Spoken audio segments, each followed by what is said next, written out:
പ്രേമത്തിന് കണ്ണില്ല, മൂക്കില്ല, വായില്ല, പല്ലില്ല, physics ഇല്ല, gravity ഇല്ല, ന്യൂട്ടനും ഇല്ല, ഇതൊന്നുമില്ല. കാരണം അങ്ങനത്തെ ഒരു സീനാണ് ഈ കാണാൻ പോകുന്നത്. സിനിമയിൽ നായികയോട് കുറച്ച് ഗുണ്ടകൾ വന്ന് മോശമായി പെരുമാറും. അപ്പൊ നായിക അവന്മാരോട് തിരിച്ച് രണ്ടെണ്ണം അങ്ങ് പറയും. ഇത് കേട്ടതും അവന് ദേഷ്യം വരും. കാരണം അവൻ ഗുണ്ടയാണല്ലോ. അവൻ അവളെ ഇങ്ങ് എടുത്തു പൊക്കി രണ്ട് കറക്ക് ഇറക്കിയിട്ട് ഒറ്റ ഇറങ്ങറി.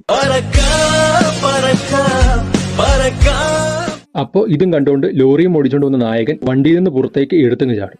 അവനാ ശുഷ്കാന്തി കണ്ടമല്ലേ. എന്നിട്ട് സൂപ്പർമാനെ പോലെ പറന്നു എന്ന് നായകനെ പിടിക്കും.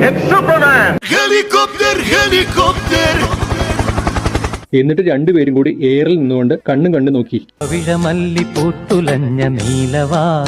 എന്താ പേര്? നീലാംബരി. നല്ല പേര്. എന്നിട്ട് ഗുണ്ടകൾ ഇതെല്ലാം നോക്കിക്കൊണ്ടിരിക്കും. അല്ല, അവന്മാരെ കുറ്റം പറഞ്ഞിട്ടും കാര്യമില്ല. എന്തെങ്കിലും ചെയ്യണമെങ്കിൽ തന്നെ ഇതുങ്ങൾ രണ്ടും താഴെ ഇറങ്ങി വരണ്ടേ. അണ്ണാ, എന്റെ കുഞ്ഞമ്മയുടെ മോളെ കല്യാണമാണ്, പോയിട്ട് വരട്ടാ. ഇനിയിപ്പോ കൊച്ചിന്റെ നൂല് കെട്ടിന് പോവാം, വരണ്ടേ. എന്നിട്ട് ഇതുങ്ങൾ രണ്ടും എയറിൽ നിന്നുകൊണ്ട് പഴയ കാലങ്ങളൊക്കെ ആലോചിച്ച് ജനിക്കാൻ പോകുന്ന പിള്ളേരുടെ എണ്ണമൊക്കെ എടുത്ത് അവിടെ ഇരിക്കും. അങ്ങനെ ദിവസങ്ങളും മാസങ്ങളും ഒക്കെ കഴിഞ്ഞ്